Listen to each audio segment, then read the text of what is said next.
he's here. Okay, tell me what he looks like right now. Honestly, he's pretty gorgeous. Yeah. He's some yummy, yummy meat.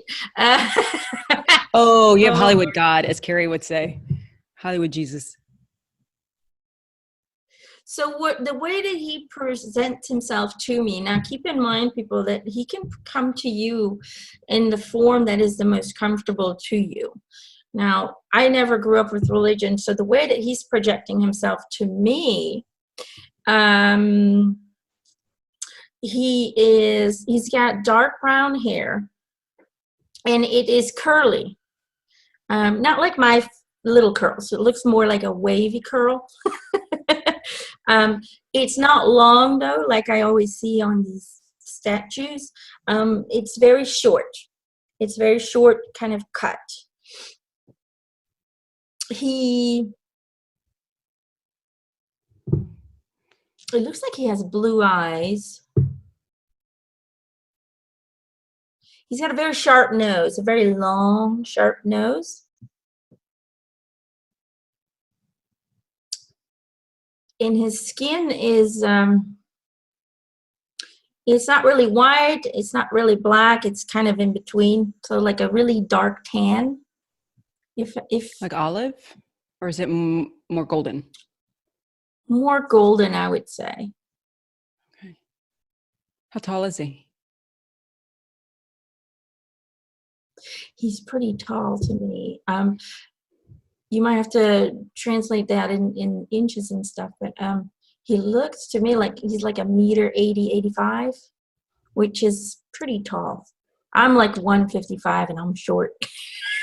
Yeah, you're a tiny thing. He's like 1.85 m, something around there, 1.80 m, 85, something like that. He kind of reminds me of a friend, tall height-wise. I had a friend who was really tall, about the same height. So he's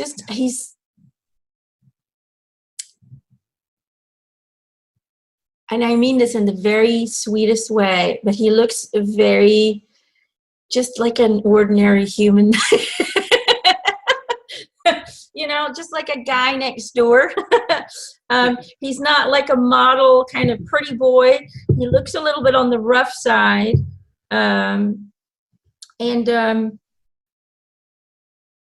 He does have a beard, but it's short. It's not like the long beard that they show in the drawings. It's really short. It's kept short to about here.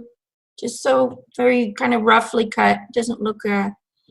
He kind of looks scruffy. Is that a bad thing to say? No. You know, his hair's not really slick or combed back. It's just kind of scruffy and natural, kind of wavy curl. He just has a little bit of a scruffy beard and mustache. And yeah, he looks like a really nice, sweet man. So what you said was about 6 foot tall, by the way. I looked it up, about 6'1". Okay. Yeah, so he looks, to me, that's tall because I'm very short. That's tall. So is he showing you the way he looks? Is that really the way he looked when he was here? Or is that playing into who you think he should look like? What he should look like? He's saying that's the way he looked. Okay. It reminds me a lot of that painting of that girl. Mm-hmm. Only the skin to me is a little darker than the painting. He was outside all the time. It looks very much, I don't remember what the name of that girl was. It was a girl who made a painting at very young age. The little girl. And he looks a lot like that painting. Yeah. Yeah, he's very handsome in that painting. Okay, well, hello. He's saying, hello, sweetie. How are you today? Good. I'm good now. He's laughing. He's saying, your presence here today with me, with Emma, is not randomly chosen. He says, I want you to know and understand that you're part of my history as well. Wow, that makes me cry. I know. Thank He's you. saying, Thank you for that validation. he's saying if it brings emotional validation, if it brings emotional reaction, then know and understand that that means that truth has been spoken. Yeah, I typically cry and get chill bumps.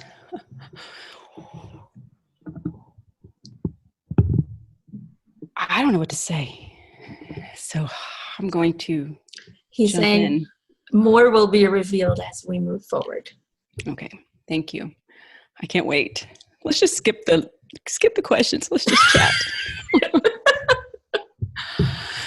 Okay. Yeah, a lot of people had a lot of questions, and especially since this is December 21st. 21st. Yeah. Mm-hmm. And so if we're getting very close to your birthday, Right. and our tradition. We got a lot of questions. We had over 200 questions. That's a lot of questions. So we had to sort out a little bit, and we tried to pick out what we think might give the best picture of who he is and what life was. We might have to do another one next year just to get to everyone's questions. So, no. But we're going to try and answer as many questions as we can. Perfect. We are. And there are some great questions. The ones that you pulled are beautiful. And I think really kind of cut to the chase. So we'll just jump in. Everybody ready to just dive on in, even though you already know what they are, Jesus, you already know. So, oh goodness. Oh, I won't sing it. Robbie wanted to know the lead question. When were you really born? He's laughing. He's saying this might shock some people, but my true birthday is November 4th, 2 BC. He says many are creating wrongful answers to that question because they are concluding their answers based upon the fictional information given by the Bible. So it lines up with solstice, is what I understand. The fictitious date, the December 24th, 25th, that there was a reason for that date, but it wasn't necessarily what we all thought it was. But it has something to do with the solstice. He's saying exactly. It had to do with creating the perfect image for the approval of me being the next Messiah. All right. So Gerald, we know Gerald. Gerald wants to know, what were your parents like, and did you have siblings? That is a good question, because I don't know anything about his family.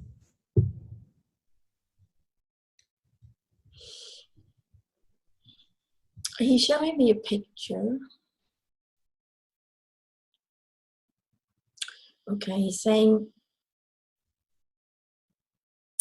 my father was a righteous man with a great sense of integrity and responsibility. He was a hardworking man others could always rely on, and he was committed to his religious views. He was of a good bloodline. My mother was very docile, but strong-minded and stubborn. She was not an easy wife. He's laughing. Because she would always express her own opinions, even if they were not requested or allowed. I like her. And I have to say that I inherited that same stubbornness from her. She was a kind person, and she cared much about her family. She always completed her tasks as a wife and as a mother with a great sense of duty and honor. And she as well was very religious. She always worried about everything though. And so fear was consistently present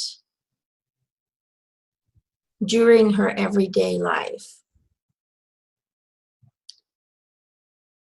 He says, when it comes to my siblings, I had 3 brothers and 1 sister who died at the very young age of 2. All the brothers were very close and connected,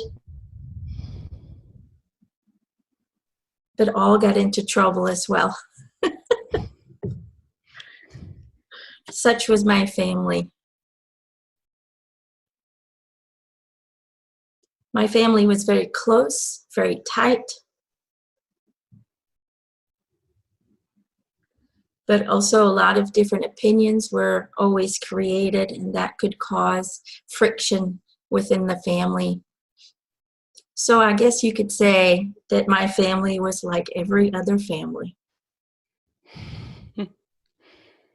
So where were you in the lineup? I was the firstborn. You were the firstborn. Yes. Okay. Okay.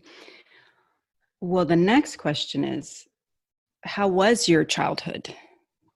And that question, by the way, is from Toronto. I can't read my own handwriting. Kiara. Kiara, Thank you. Thank you. I'm so sorry, Kiara.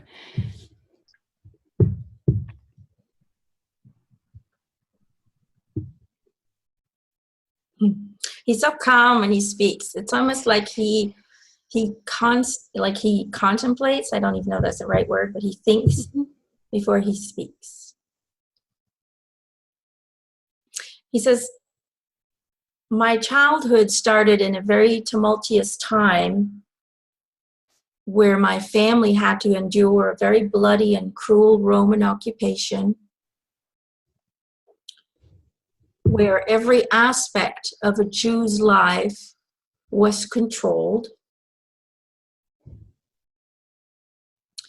There were constant rebellions of the Jews against their oppressors.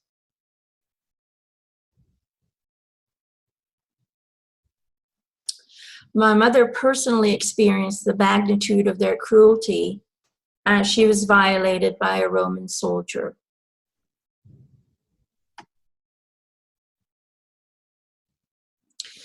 But from that deep-seated act of hate and disrespect, an unconditional love was born. From that darkness rose not only the experience of receiving compassion, understanding, and love from a future husband, but also several children filled with life and spirit followed. Before my birth, my mother had a very vivid dream where an angel had stepped forward, and this angel told her to love and support me as any child should be loved, because she was struggling with her emotions in regards to the fruits of this rape.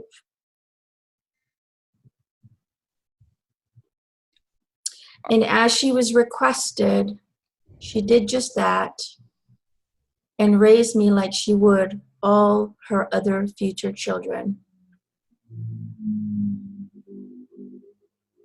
It's kind of weird because right now I'm getting a little emotional. It's almost like he's connecting me to her pain. It feels like she was conflicted. It was really hard to love a child that came from a rape. He says, as I grew up like any other child, deeply educated in Judaism. I was a very dreamy child. I saw beauty and light everywhere, and I looked at light and love, while others only saw chaos and darkness. Then I got in trouble every now and then, and I got whipped on occasion when my father wasn't happy with my actions. But love was always present in my family. I was not the perfect, flawless entity that many people believe me to be. I was a healthy, normal young boy who chose to see love, connectivity, and hope in a time where all hope seemed lost. I chose to believe in the good within all beings. And as I later on became an inspiration to others, I continued to do just that. Not by single-handedly healing everyone and everything, but solely by making people aware that they had a choice. That life is all about the choices we make, and that as we seed from a source of love, choosing to look in that direction will resonate with us the most and will attract more of that. That is all, he says. That was somewhat of a bombshell. Wow. Okay.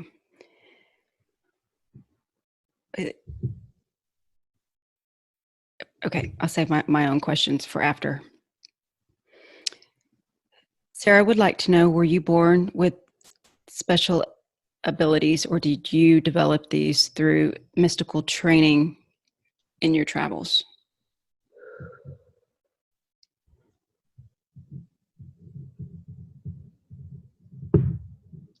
Hold on, I'm just asking him to step back a little bit. Ooh. So funny. It seems like everybody has to do that. You okay? Sorry. Yeah. Okay. It is just so overwhelming. Sorry. I've got chills all over. Honey, look at me. Look at me. Look at me. I'm sorry. Look at my eyes. Good. And it's so weird because, you know, it has nothing to do with the belief system, because to me, he's just another person who deceased.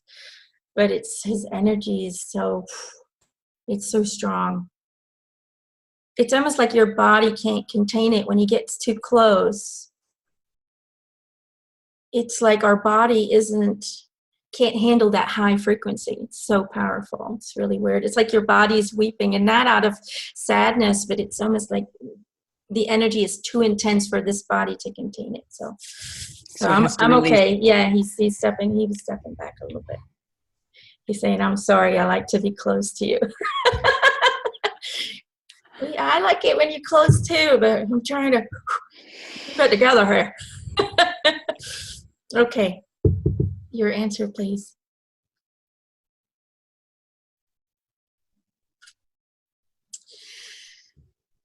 He's saying, at a very young age, I became aware that I was very different than my family.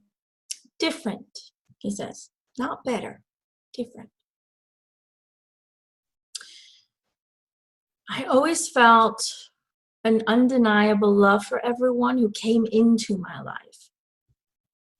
I felt an unexplainable but very strong connection to a higher source. And I felt a very clear guidance from that source. I would receive dreams and visions, and I would have conversations with invisible voices in my mind. But despite these communications, I didn't have the intellectual understanding or the physical experience of what I was being given. And so I did not know how to process the information. So I felt a great pull within myself, within me, to learn to understand this given connection and the information passed on to me. But I also felt a pull to understand the universe that I was living in. You see, you cannot fully understand what you know until you have experienced it. And you cannot fully experience who you are until you have encountered who you are not. And so I could not fully understand all this given information until I went out and looked for a way to experience it myself. And that came with the ups and downs that were necessary to embody enlightenment in human form. That is why I traveled around the world to learn and experience from those who had embodied the wisdom that I only possessed intellectually.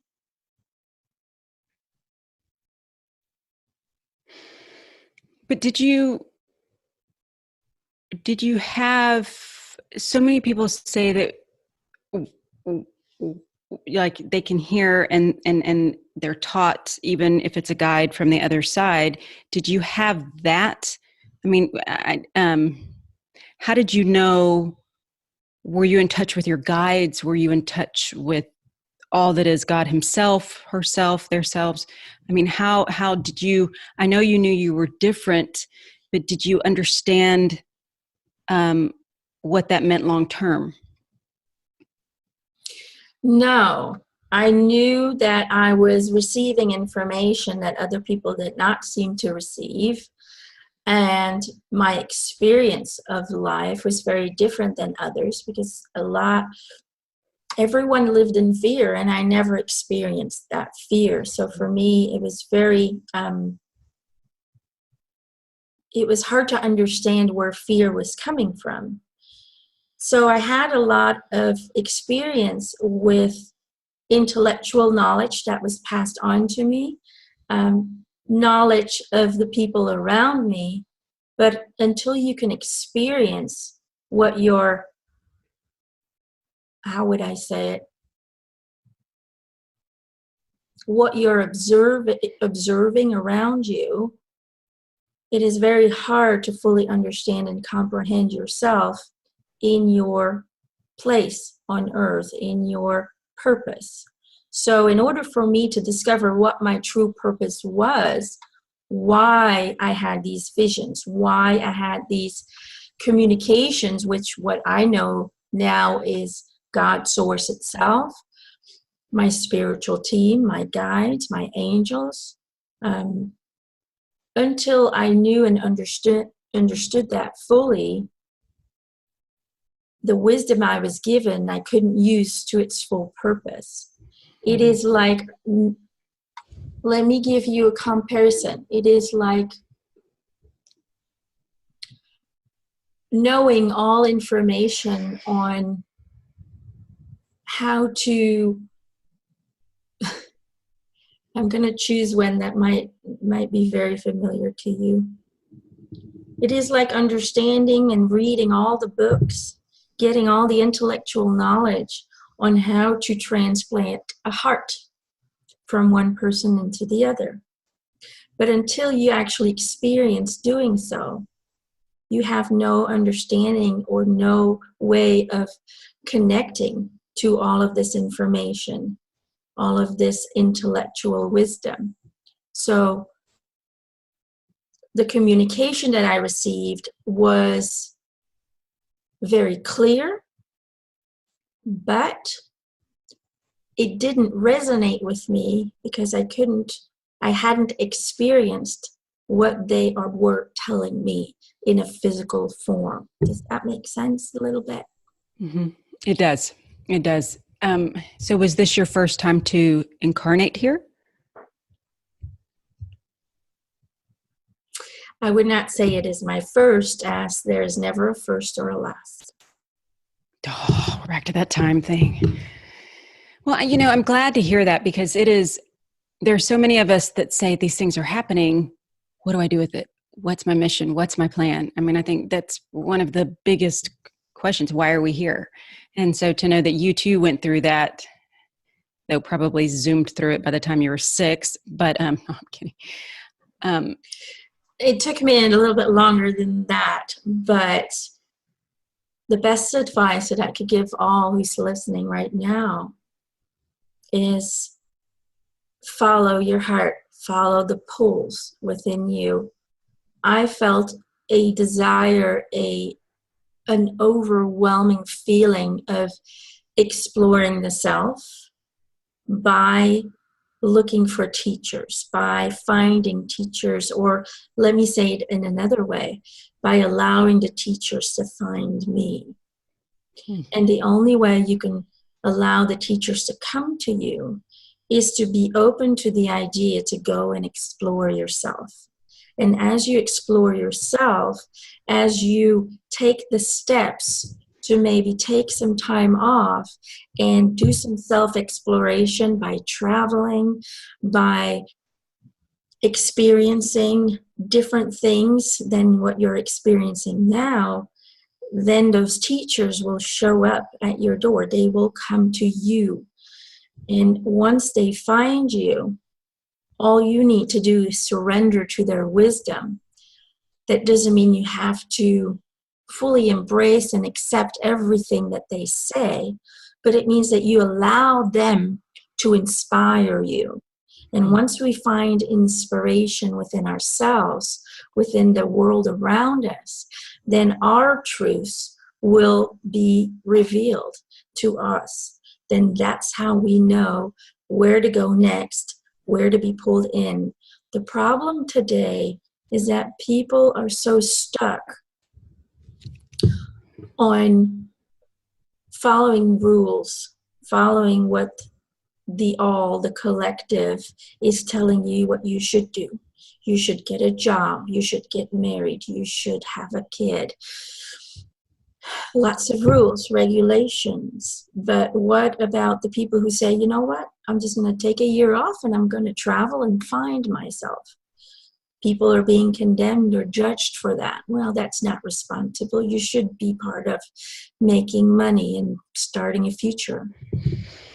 The reality is, when you take some time off to find yourself, your future will reveal itself to you in a very bright and positive way, and will not be controlled by other people's opinions, rules, and behaviors.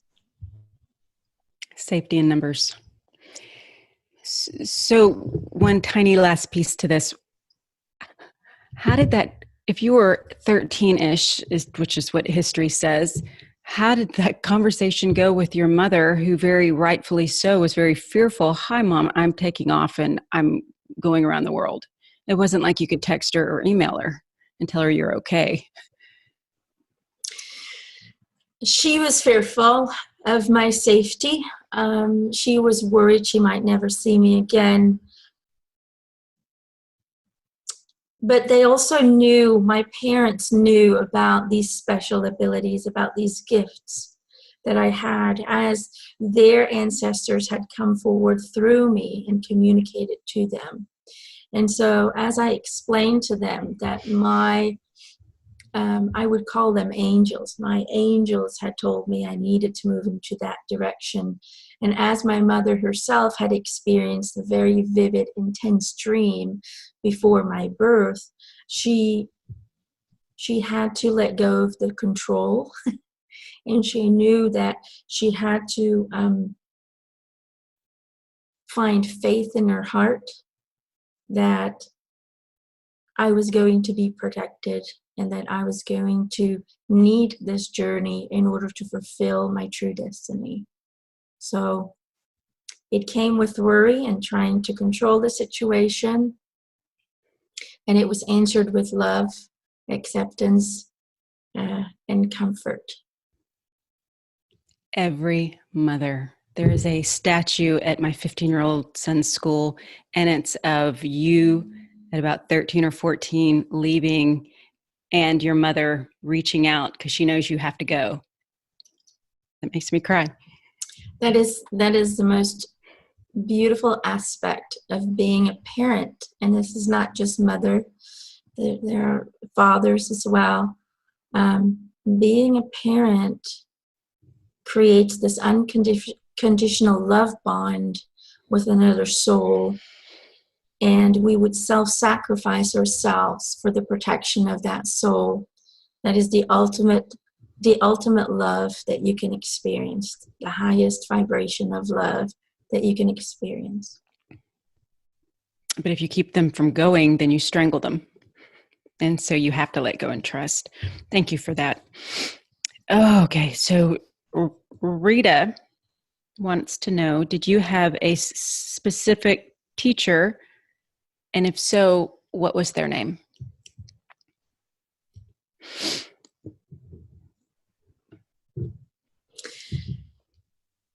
Every encountered soul during that physical experience was a teacher to me. He says, you see, the true purpose of every relationship that comes into our journey, no matter what form this relationship takes, is to help you experience who you really are through the contrast that it provides. So I experienced many different teachers residing in different stages of spiritual development during my travels. So there wasn't one specific guru that you followed or you sought out?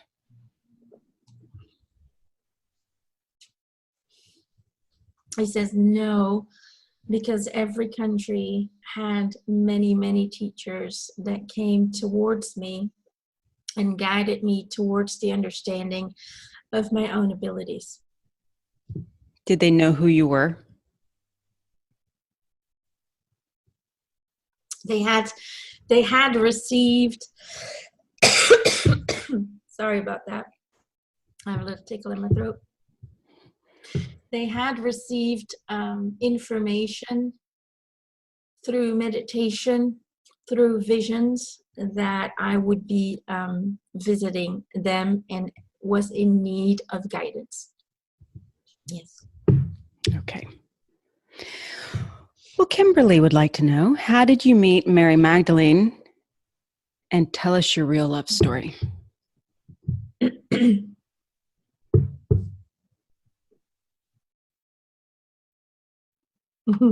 He's laughing. He's saying some might be disappointed on how we met, but it's still a beautiful love story.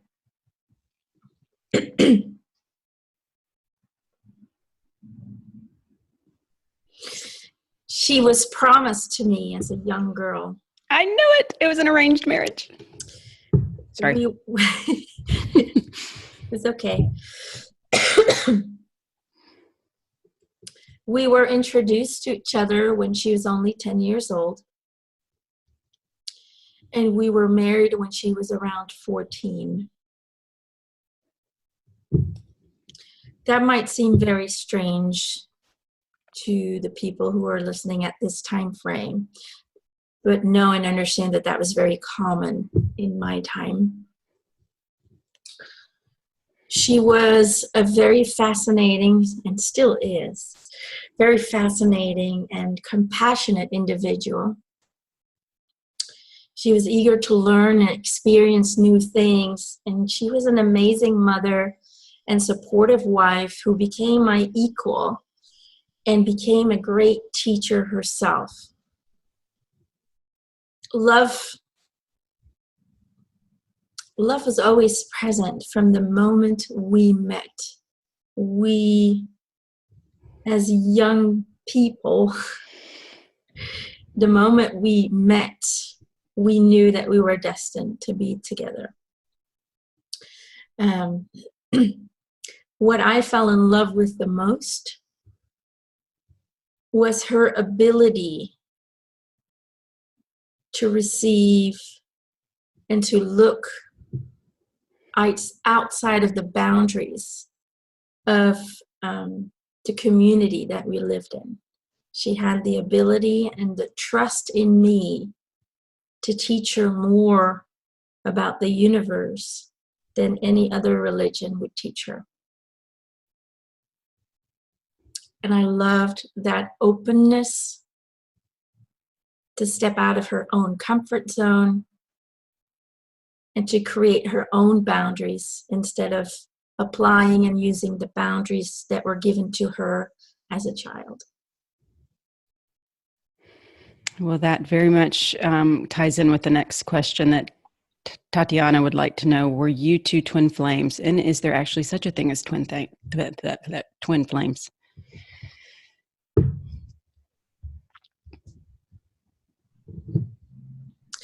He's saying, yes, we were. What you call twin flames is two individual expressions of one energy consciousness. A higher self energy that creates two incarnations needing each other to create and teach the wisdom of unconditional love. That is who we were. So yes, it is a real thing. It is not as common as people think. Many of you believe they are twin flames, while 90% of it is mostly souls that are part of your soul family, not part of the same higher self. But it does happen. And when these people met, just like me and my wife, you instantly feel the connection. There is no doubt. There are no questions to be asked. And love will surely flow from that. That's beautiful. Okay. Madeline wanted to know, Emma, could you ask about the lost years? Was he in fact in India and Nepal studying Buddhism? I didn't stutter. He's got a good effect on you. He does. I traveled to far countries where the connection to God was celebrated in different ways, and where the understanding of being one with God was far more developed. I discovered cultures where death was celebrated and not feared. And these cultures treasured their human journey, unlike my people, whose thoughts, feelings, and actions were founded from fear and disconnection to the unconditional source of love that surrounds them always. I was born without those fears and therefore got in trouble every now and then. And then as I always followed my highest passion and joy, and that didn't really fit in, that didn't fit into the customs and rules of my culture, I always seemed to get in trouble. Through these travels and the many, many teachers that I encountered along the way, I learned how to experience and embody the wisdom that I possessed and became my truest and highest self. Only then, only at that moment of self-realization, I was able to pass along this wisdom to others, not by lecturing, but by leading a life of example.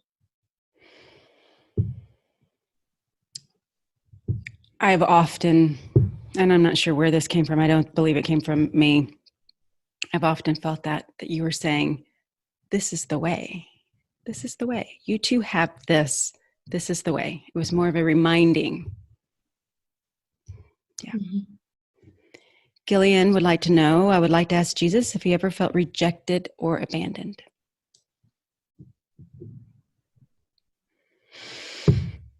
He's saying, good question, Gillian. Not in the way you are thinking. As a child, I felt different than my family as I couldn't understand why they lived in so much fear. And in that, I felt a little alone and misunderstood. But as I grew older, those feelings disappeared as I met others who were on the same search for enlightenment as I was. As I evolved, I discovered that none of us are never alone, as every soul around you, whether they are in human form, animal form, or plant form, all living beings are your family. And even more, all living beings are you. As we are all a creative expression of God, you are God, and God is you. You are one and the same. The entire universe resides in your soul. Hence, you are the entire universe. So feeling abandoned or alone or even rejected is an illusion created in a man's mind.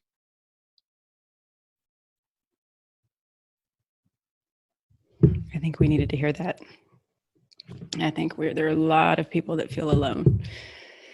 Thank you for that. Brenda would like to know who on this earth gave you the most strength to carry on your mission, and what did they do?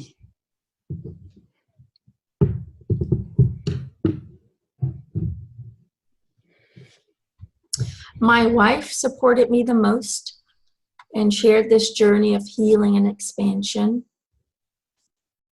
My family, of course, supported me in the beginning years. But my wife was with me for a very long time, unlike people believe. I was never meant to do this alone. Together, two balanced energies of male and female energy, teaching together as one, showing that only united in equality and love can we create love and peace within each other and within ourselves. So the answer to that would have to be my wife. Oh, kudos. Betty wanted to know, here's the big one, here's the one everybody wants to know. Did you die on the cross, or did you go on to marry Mary Magdalene, which you've obviously answered that, have children and travel? I know this is where the story gets very interesting. This is the question that causes fear, debate, judgment, and even death. So let me speak truth to you all. I did not die on the cross, nor did anyone betray me. After having received many threats for my life and my family's life, as I already fathered 2 children by then, and yes, Carrie, you were one of them. I received, we'll go back to that. We'll talk later. I received a vision during my meditation where I was shown that the teaching needed to endure through the survival of my family. People were not ready yet to fully understand and comprehend my spiritual comprehension, my spiritual enlightenment. So my life needed to endure. The vision also showed me that love would save me from death, so I could continue the teachings with my soulmate. And as I did not possess a fear of death to begin with, I had faith that all will become as it should. So I had asked my truest and most connected students to lead the soldiers to a specific location where I would reside, surrounded by many witnesses, as these witnesses were key into spreading the word of my capture and to feed the acknowledgement of my future death. After my arrest, I was tortured in my cell for information, as they wanted to know about the key figures in my following. But I never revealed what they wanted to hear, and only overloaded them with forgiveness and love. One of the soldiers present during the torturing witnessed the massive amounts of unconditional love and acceptance that I expressed, and it resonated with him.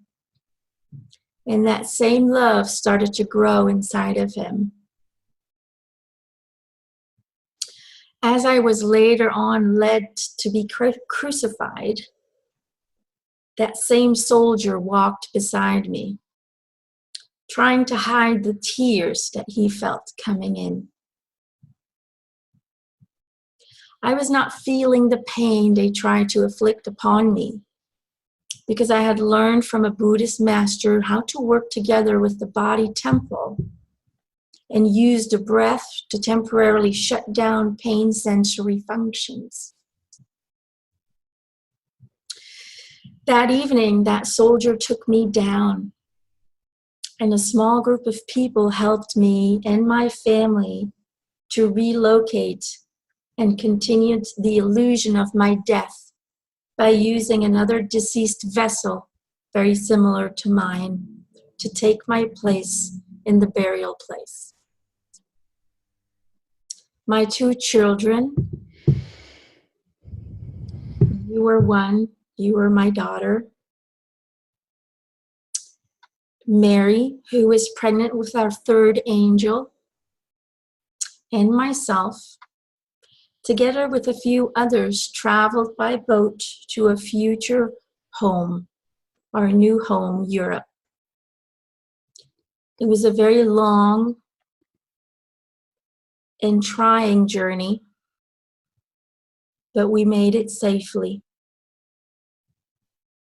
There we continued our teachings under a new name and published under many aliases. We had 5 children in total.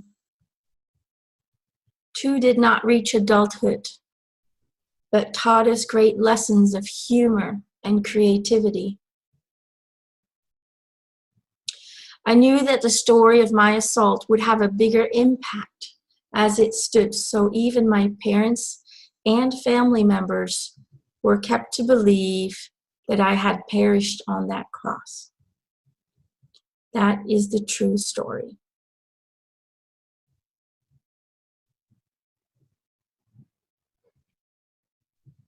He says, Carrie, you have memories of this flight. I do. We're going to cut this part out. I do. Okay, should we move on? Let's. Okay, Nicole wants to know, how did the Roman decide you were, well, I think we just answered that. How did the Romans decide you were to be crucified on the cross? And did they really whip you, put a crown of thorns on your head, and did you carry your own cross? They made the decision during a council. I was considered a threat to the Roman Empire because I was teaching people to be free and to follow their highest excitement. I was teaching people to liberate their hearts and minds from the suppressing and controlling rulers of our society. And I was teaching them of an all-loving and accepting God who is our equal. And yes, I was beaten, I was spit on, I was tortured and crucified. However, the crucifixion was not as people picture it today.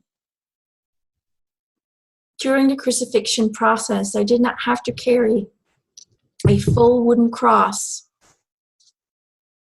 but instead my arms were wrapped around a wooden board behind my head and tied by my wrists. He's kind of showing me a board, and his hands were just kind of like that and tied to it. So the board was here. It kind of looks very uncomfortable.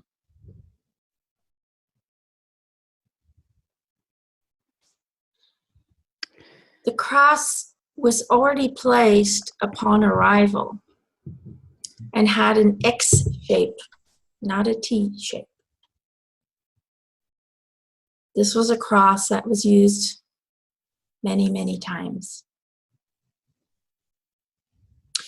My feet were standing on the ground, tied to the bottom of the X and penetrated with a nail.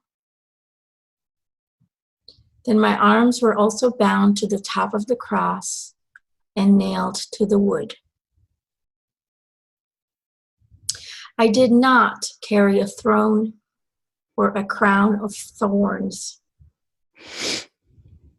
They wanted me to become an example to others, to scare other people away from what I was teaching.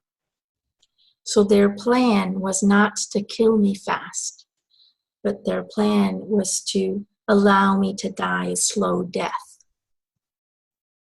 That is why my crucifixion is a little bit different than most other people.